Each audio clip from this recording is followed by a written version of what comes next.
Hi there, VC, vinyl community, and anybody random that just happened to stumble upon this channel. You're watching my channel, High Rant District. My name's Tom, and it's been a week since Record Store Day. Today's Saturday the 25th. Record Store Day was Saturday the 18th of 2015. I know you're like, oh, cool, it's been a week. Everybody's done with their Record Store Day videos, but not quite. I've got one for you today. The Record Store Day was not something I was entirely sure I was going to participate in this year for various different reasons. But so anyway, I had a vet appointment for a new puppy we've got for 11:30 in the morning, and I just didn't want to get up early and then be in line, get stuck in the store, and have to rush back to the house, grab the pup, and head out to the vet. Blah blah blah. So anyway, took care of the vet appointment. And around 1:30 in the afternoon, I was like, all right. I was maybe going to skip Record Store Day, but I'm like, let me just go. So I get to the record store around like 20 to 2, and there's a line. So, whoa. Because, there was no line at 2 o'clock, 2 o'clock-ish last year. So anyway, I was like, the line wasn't moving at all. And I just kind of was like, well, it's not raining. Let me give this 30 minutes. If I'm not inside the store in 30 minutes, in the afternoon, I'm just going to bail. 30 minutes came and went. I was about 5 or 6 people from the front door. And I'm like, let me just tough this out.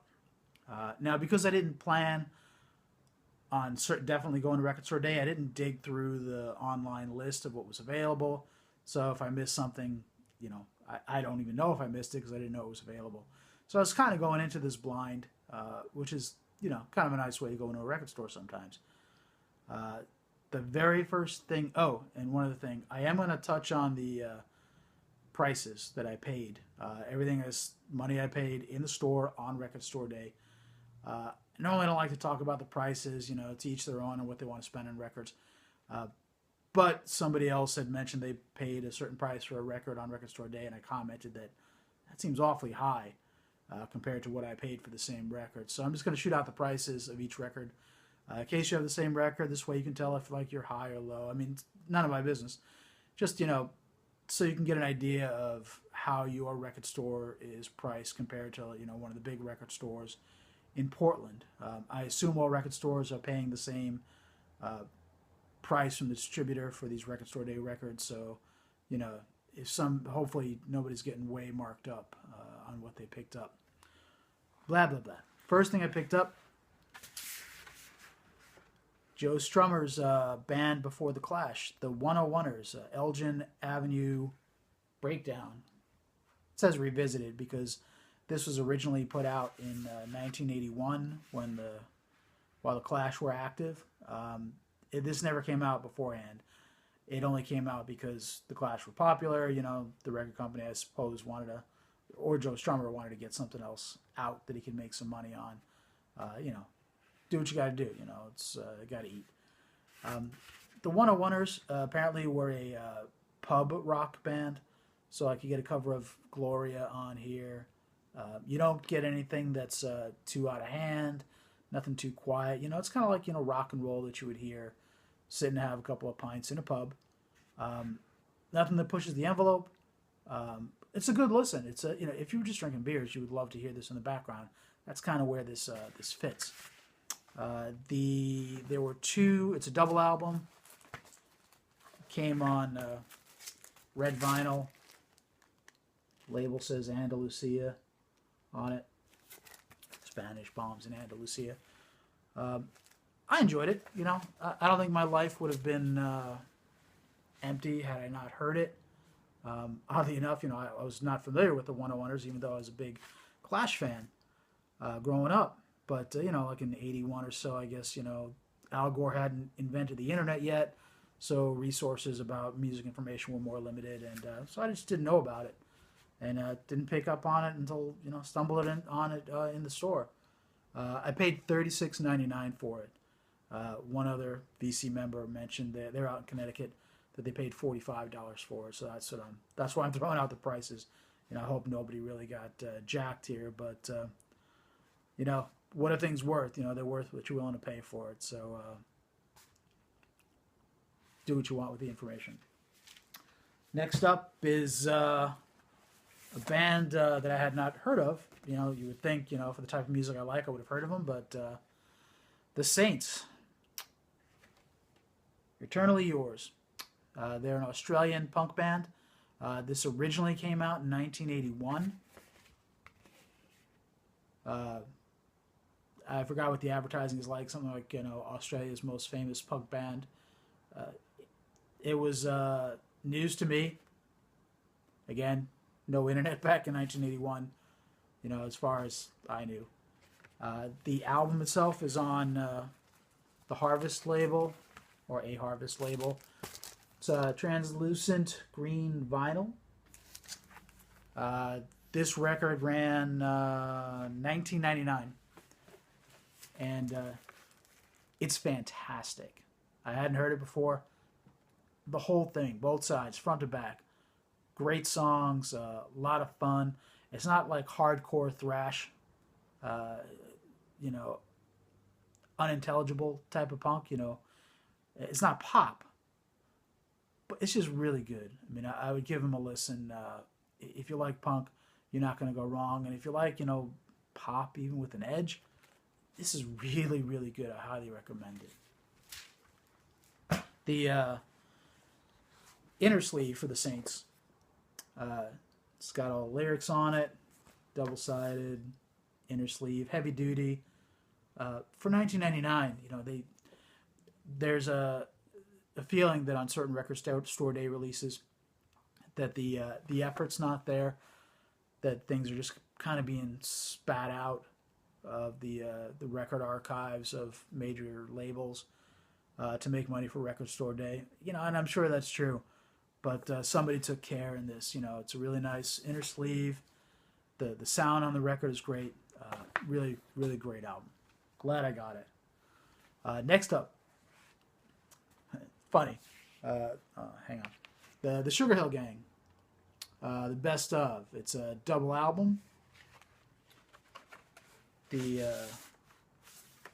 think it's on black vinyl. Yeah, it's just regular black vinyl. Got kind of a red Sugar Hill label on one side and kind of a teal one on the other. It's a best of album, and I think this originally came out in the mid 2000s, and it's a fun record. It's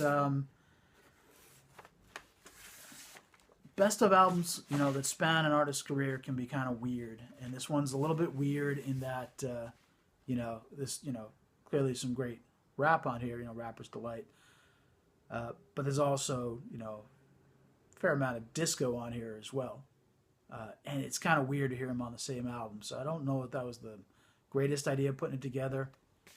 And let's see. It says, you know, when you look at the back, you know, you look at the notes at the bottom, it says Made in USA, but it probably should have said Made in Hurry. If you look at the way the songs are numbered, on side 4, you had song 1, then song 10, and then song 2. So, you know, just proofread this stuff. Did nobody really proofread that? I think when the CD came out, that Girls was the number 10 track on the CD, and that's probably just somebody's like copying and pasting and just, you know, trying to rearrange the song orders and renumber them, and just nobody checked on what they were doing. Anyway, this record was $39.99. Too much. I love Sugar Hill Gang. I'd probably rather have taken that money and try to dig up some of their original stuff. Just the album feels, it's a double album again, but it feels a bit disjointed with the styles that are on there, that are conflicting, contrasting, what have you. Great songs. They don't belong necessarily in the same album. Moving along. This was not a Record Store Day 2015 release. It was a 2014 release. It was on sale, and I didn't have it. Iron Butterfly, Heavy, the reissue of their debut album. Kind of neat, the way they were just kind of singing to a big old artificial ear there. You think of Iron Butterfly, you think of In-A-Gadda-Da-Vida. And this album's a little bit more hippy-dippy-ish, I guess, than I expected. I hadn't heard it before. Glad I have it. I think if I'm, 4, 5, or 6 beers in, that I probably enjoy this more. So, glad I got it. And it was, let me see here, $17.99 on sale. So, fair price. Heavy duty. I think it's on, comes in a poly sleeve. ACO label. I don't know if that was original or what have you. But enjoyable. Just need to be probably a little bit more altered to enjoy it as much as one can enjoy it. Next up. This is Sun Records, curated by Record Store Day, Volume 2, which leads one to the question, where's Volume 1? Apparently Volume 1 was a release last year on Record Store Day, and I didn't know about it, so I actually hunted it down online and ordered it. I dig the old artists that are on Sun in the past, and it was, you got Carl Perkins on here, Jerry Lee Lewis, Earl Hooker, Little Johnny Cash, Roy Orbison, Charlie Rich. I dig old school country, and but I don't know much about it. So like a lot of times at Goodwill, if I see some old country compilations, I pick them up because I want to hear something different, something I haven't heard before. That's kind of that's authentic, and this is a nice exposure to stuff, to the old stuff. The inner sleeve is hilarious. The inner sleeve says Tito's Handmade Vodka. It's the weirdest thing. I guess they partnered with Sun Records or whoever they are now to put this out. I guess if you're gonna advertise on the inner sleeve for an unrelated product to a record, that keeps the record price down. All right. The really funny part, though, is kind of when you read the story on the other side. I'm guessing this is not his real name, but it kind of says, see if you can see there. Hi, I'm Tito Beveridge. I'm guessing that's not his real name. The album's on black vinyl, with the old style Sun label. Enjoyable stuff. I dig the old country, and gives me a few more, voices and a few more artists to look up and dig into a bit more when I have a chance. Next up, I love Killing Joke, and got Killing Joke live at the Hammersmith Apollo. October 16th, 2010. I don't know what the big deal about that concert was, but it's a double LP, and it's on white vinyl. See a scary looking Jazz Coleman there. I love Killing Joke. Really was really into industrial in my 20s, and Jazz Coleman is just fantastic. Killing Joke, so much classic stuff. The inner sleeves are kind of an advertisement for other titles available from this label, which is called Let Them Eat Vinyl. It's a gatefold. Jazz Coleman looking scary. And here's the backside. Going over the tracks. Love Like Blood, War Dance. Uh, really great final song on the fourth side is Requiem. Love that song. Uh, so, yeah, it's like, oh, cool. And then I'm like, I got home and I was like, oh, volume one? So there's more. So I looked it up, and apparently there's a volume 2 as well. The front cover looks the same. I guess it's on purple vinyl. It looks like this that's in my hands is a US release, and volume 2 is a UK or European release, which is weird. Anyway, I ordered volume 2. I'm like, I got volume 1. I kind of got to get volume 2. This was $35.99. So I think I went over the prices of everything I mentioned. 101ers was $36.99. Sugar Hill Gang was a penny shy of $40. The Killing Joke was $35.99. Saints were $19.99. The Sun Records was $12.99. And Iron Butterfly was $17.99. So those were 6 records that I picked up on Record Store Day, Saturday the 18th. That evening, I watched a couple of videos and got some inspiration to go back on Sunday, and I picked up 3 more records. First up is on the recommendation of Mean Mr. Mayo, who goes by like the pseudonym Joe. Like, I don't know where he makes that up, Joe. But anyway, Joan Jett and the Blackhearts, Flashback. It's Joan Jett on the back cover. And it's a collection. I guess he mentioned that it came out,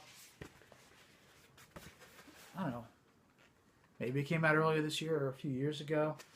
But there's a lot of cool notes on the inside of this gatefold talking about each song. It's like a little story to each song, and it's really, really cool. It comes with a CD in the record as well. They probably have some other material on it. I haven't listened to the CD yet. The music, the quality of the music is fantastic. There's like, she kind of does a rap song on here that was produced, according to this, by Melly Mel and the Sugar Hill Gang. Does something in here with one of the Pistols. Really, really great collection. The song, Joe was playing it in his video. The song MCA, patterned after the song EMI by the Sex Pistols way back when. Really good song. Thank you, Joe. That was a great recommendation. This is fantastic. The records are on blue vinyl. Close up of the label. Great stuff. And then it was Matthew Smith that talked about Charlie Feathers. This is a 10-inch. He's, let's see, genius, according to this. Here's what the back looks like. It's a standard black vinyl, kind of heavy duty on a King label. Right there. It was advertised as Raven Rockabilly, crazy coveted rockabilly recordings from legendary wild man Charlie Feathers. Includes all 8 of his King sides as originally issued in 56 and 57. Blah, blah, blah. The is not as rockin' and raving as I thought it would be, and I'm glad I got it. It's like, it's kind of, older country stuff. I dig hearing different stuff. There's kind of like that Bobby Brady breaking voice thing that you do on purpose. Like when he's singing, he's singing a song, and the word, like it gets a high pitched, like at the end of the words of the last word of a line, and just it grates on you after a while. Because his voice is so good and the music's really good otherwise. But there's just like that little poking you with a needle, like each time he does that, which is quite often. Glad I got it though, something different. This was $15.99. And then lastly, I think this was also something that Matthew Smith mentioned. Sessions 64. It's another 10-inch. Side 1 has a bunch of songs, 5 songs from the Honeys, which is a girl band. And then that I think was Brian Wilson produced. Maybe he wrote the songs for him and produced them. I think this is one of the bands that he was working with, and it must have been. I'm pretty sure he went out with one of the girls in the band. Side 2 has a couple of songs from the Castells and a couple from the Timers. I think those were, if I recall, guy bands. But close up of the label, some old music.